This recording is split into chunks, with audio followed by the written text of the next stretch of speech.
अगर ये कटुए ना हो ना तो भारत के लोग थोड़े से उदास हो जाएं। अब इनकी जो हरकतें हैं, कटी पिटी बहनों से निकाह कर, हम ऐसे समुदाय से और क्या उम्मीद रख सकते हैं सर, जिनके घर में उनकी बहन और बीबी में उनको समांतर पता नहीं है। ऐसी समुदाय से हम क्या उम्मीद रख। रुको जरा, सब्र करो, अभी बता। दोस्तों, क्या आप जानते हैं कि जिस कजन मैरिज को लेकर ये सनातनी हम मुसलमानों का मजाक उड़ाते हैं, हम मुसलमानों पर हंसते हैं, सेम कजन मैरिज उनके सो कॉल्ड धर्म शास्त्रों में इनके भगवानों ने ही कर रखा है।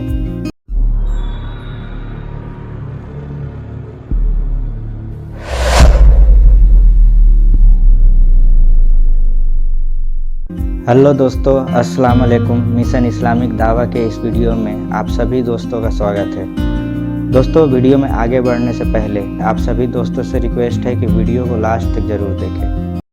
आइए देखते हैं, मजा आएगा। दोस्तों, खुद को हिंदू कहने वाले दक्षिण भारत के लोगों में कजन मैरिज आज भी आम बात है। यहाँ आज भी लोग अपने निकट रिश्तेदारों में शादी को फर्स्ट प्रायोरिटी देते हैं, खास तौर पर मामा की बेटी को। मामा की बेटी अगर विवाह के लिए मिल जाए तो उसे सोने पर सुहागा मानते हैं। ये कैसा धर्म है जो उत्तर भारत में कुछ और दक्षिण भारत में कुछ और है। अगर एक ही गोत्र की कन्या से विवाह करना अधर्म है तो क्या दक्षिण भारतीय हिंदू अधर्मी हैं? दक्षिण भारत में तो कई जगहों पर सगे मामा और भांजी में शादी भी बिल्कुल आम बात है। अगर हिंदू धर्म ये कहता है कि आप कज़न भाई या बहन से शादी नहीं कर सकते, तो खुद को हिंदू कहने वाले दक्षिण भारतीय ऐसा क्यों करते हैं? अगर आप हिंदू धर्म शास्त्र पढ़ेंगे तो आपको पता चलेगा कि दक्षिण भारत के लोग दरअसल अपने शास्त्रों पर अमल करके ही कज़न भाई या बहन से शादी करते हैं। तो आइए आपको शास्त्रों से साबित करते हैं कि कज़न मैरिज इनके यहाँ भी है और शास्त्र इसकी अनुमति भी देता है। तो दोस्तों, इस वीडियो में मैं जो भी बात करूंगा शास्त्रों के हवाले से करूंगा। तो मेरे किसी भी सनातनी भाई को मेरी बात बुरी लगे तो वो कृपया अपने शास्त्रों पर ऐतराज़ करे, क्योंकि शास्त्रों में सेम यही लिखा है।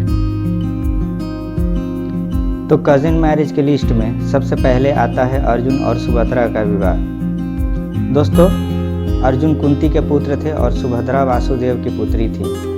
कुंती वासुदेव की सगी बहन और वासुदेव कुंती के सगे भाई थे। इस प्रकार वासुदेव अर्जुन के मामा और कुंती सुभद्रा की बुआ यानी फूफी थी। इस नाते ये दोनों ममेरे फुफेरे भाई बहन हुए। फिर बाद में अर्जुन सुभद्रा का अपहरण करके उससे विवाह कर लेते हैं, यानी अपनी ही बहन से शादी कर लेते हैं। अधिक जानकारी के लिए पढ़िए महाभारत आदि पर्व सुभद्रा हरण पर्व।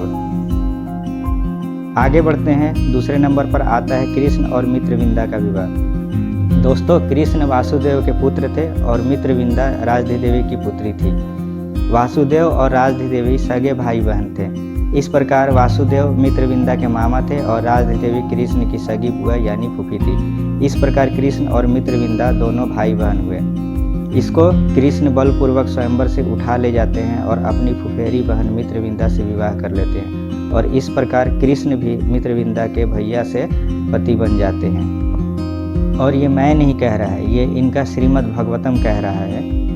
पढ़िए श्रीमद् भागवतम खंड 10 अध्याय 58 श्लोका 31, जहाँ लिखा है कि भगवान कृष्ण प्रतिद्वंदी राजाओं के सामने अपनी बुआ की बेटी राजकुमारी मित्रविंदा को उठा ले गए। दोस्तों, और आगे बढ़ते हैं और तीसरे नंबर पर आता है कृष्ण का भद्रा से विवाह। दोस्तों, कृष्ण के लिए भद्रा भी उनकी एक और सगी बुआ यानी सगी फूफी श्रुतकीर्ति की बेटी थी। श्रुतकीर्ति भी वासुदेव की 5 सगी बहनों में से एक थी। यहाँ भद्रा के परिवार वाले राजी खुशी से उसे कृष्ण को भेंट किया, तो कृष्ण ने उससे भी विवाह कर भद्रा के भी भैया से पति बन जाते हैं।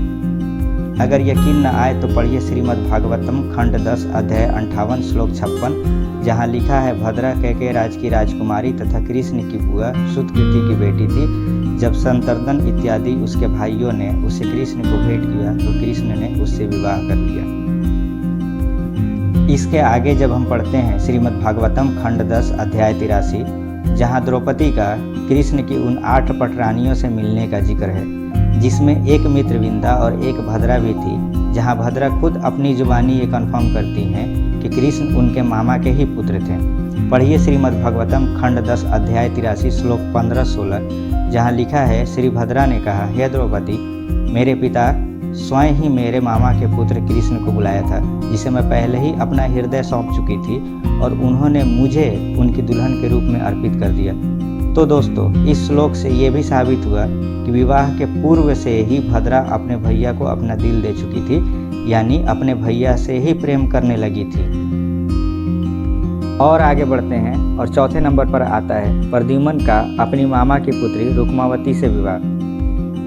दोस्तों, प्रद्युम्न कृष्ण और रुक्मिणी के पुत्र थे। रुक्मिणी के सगे भाई थे रुक्मी की बेटी थी रुक्मावती। तो दोस्तों, इस नाते प्रद्युम्न के सगे मामा हुए रुक्मी और रुक्मावती प्रद्युम्न की सगी ममेरी बहन हुई। यहाँ प्रद्युम्न अपनी सगी ममेरी बहन रुक्मावती से विवाह कर लेते हैं और प्रद्युम्न भी भैया से पति बन जाते हैं। इसका भी हवाला आपको श्रीमद् भागवतम में मिलेगा। पढ़िए श्रीमद् भागवतम खंड 10 अध्याय 61 श्लोका 22, जहाँ लिखा है, श्री सुखदेव गोस्वामी ने कहा, अपने स्वयंवर उत्सव में रुक्मावती ने स्वयं ही प्रद्युम्न को चुना, यानी रुक्मावती ने अपने भैया को अपने पति के रूप में चुना। यही नहीं, अभी और सुनिए। जी हाँ दोस्तों, यही अंत नहीं है, आगे बढ़ते हैं और 5वें नंबर पर है प्रद्युम्न के पुत्र अनिरुद्ध का अपने मामा की पुत्री रोचना से विवाह। दोस्तों, अनिरुद्ध प्रद्युम्न और रुक्मावती का पुत्र था।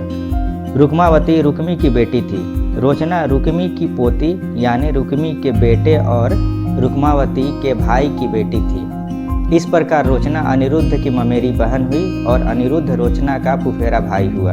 और इस प्रकार अनिरुद्ध ने अपनी ममेरी बहन रोचना से विवाह कर भैया से पति बनने की परंपरा को आगे बढ़ाते हैं। पढ़िए श्रीमद् भागवतम खंड 10 अध्याय 61 श्लोका 25, जिसमें लिखा है, रुक्मी ने अपने पोती रोचना को अपनी कन्या के पुत्र अनिरुद्ध को दे दिया। तो दोस्तों, मैंने यहाँ एक नहीं, दो नहीं, पूरे 5 एग्जाम्पल दिए, जिसकी पुष्टि खुद इनकी सो कॉल्ड धर्म ग्रंथ श्रीमद् भागवतम करती है। तो टुन्नियों, तुम अपनी किताबों के कौन कौन से श्लोकों को झुठलाओगे? दोस्तों, भोजपुरी में एक कहावत है कि चलनिया हंसे सूप पर, जिसमें खुद 72 छेद है। ये हमारे किताबों में छेद ढूंढते हैं, जबकि खुद इनकी किताबें छेदों से भरी पड़ी है। जब भी इनकी किताबें खुलेगी, उसमें से सिवाय दुर्गंध के कुछ नहीं निकलेगा। तो दोस्तों, इस वीडियो में बस इतना ही। मिलते हैं किसी और वीडियो में किसी नए टॉपिक के साथ इंशाल्लाह। वीडियो अगर अच्छी लगी हो तो वीडियो को लाइक करें, शेयर करें और चैनल को सब्सक्राइब कर बेल आइकन को दबा दें, ताकि आने वाले वीडियो की नोटिफिकेशन आपको मिलती रहे।